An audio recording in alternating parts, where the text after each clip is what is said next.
তো বন্ধুরা, আমাদের বাড়ির পাশেই একটা মেলা হয়। ওইটা পয়লা বৈশাখ উপলক্ষে প্রত্যেক বছরই মেলাটা হয়। একটা কালী মন্দির আছে, ওই কালী মন্দিরের সামনেই মেলাটা হয়।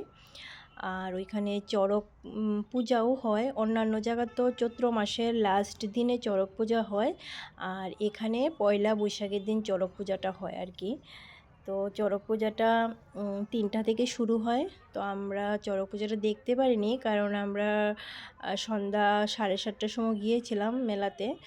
তো চড়ক পূজাটা শেষ হয়ে গেছে, তো গিয়ে দেখি মেলা বসেছে। দেখো, মোটামুটি ভালোই দোকানপাট বসেছে।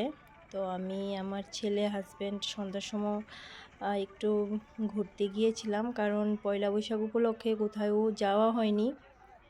প্রচণ্ড গরম, তার জন্য এবার মানে কোথাও যাইনি আর কি। তো ভাবলাম যে চলো, বাড়ির সামনে একটা মেলা আছে, ওইখান থেকে একটু ঘুরে আসি। তো আমরা 3জনই বেরিয়ে পড়লাম। আর দেখো, প্রচণ্ড প্রচণ্ড লুক কিন্তু জায়গাটা বড় দেখে লুকটা বোঝা যাচ্ছে না, কিন্তু প্রচণ্ড লুক হয়েছে মেলাতে। আর কেনার মতো কিছু নেই, সবই মানে খাওয়া দাওয়ার দোকানের সামনে ভিড়। সেই ফুচকা, তারপর চাট, বানানা চানাচুর, আইসক্রিম, এইসব দোকানগুলির সামনেই প্রচণ্ড ভিড় আর কি। তো এই যে মন্দিরটা, পঞ্চবটী শিবকালী মন্দির, হয়তো তোমরা যারা আমার ভিডিওটা দেখবে অনেকেই এখানে এসেছো কালকে। যারা আসোনি তারাও অবশ্যই একবার ঘুরে এসে দেখে যাবে এই মন্দিরটা। এই মন্দিরটার মধ্যে প্রত্যেক বছরই এই মেলাটা হয়। তো দেখো কতটা লোক। তো আমরা মন্দিরের ভেতরে প্রবেশ করিনি, কারণ সকালবেলা এসেছিলাম। স্নান টান করে এসে ঠাকুরের কাছে প্রণাম করে দিনটা শুরু করলাম মায়ের নামে। ধূপকাঠি মোমবাতি জ্বালিয়ে দিয়ে তারপরে সকালবেলা বাড়ি গিয়েছিলাম আর কি। তার জন্য আর ভেতরে প্রবেশ করিনি সন্ধ্যার সময়।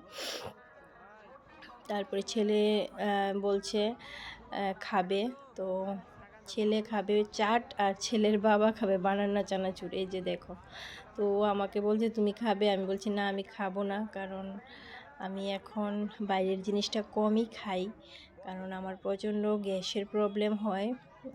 তো মাঝে মধ্যে খাই আর কি, এখন সবসময় খাই না। আর কালকে তো প্রচণ্ড গরম পড়েছিল, তার জন্য বাইরে থেকে আমি কিছু খাইনি।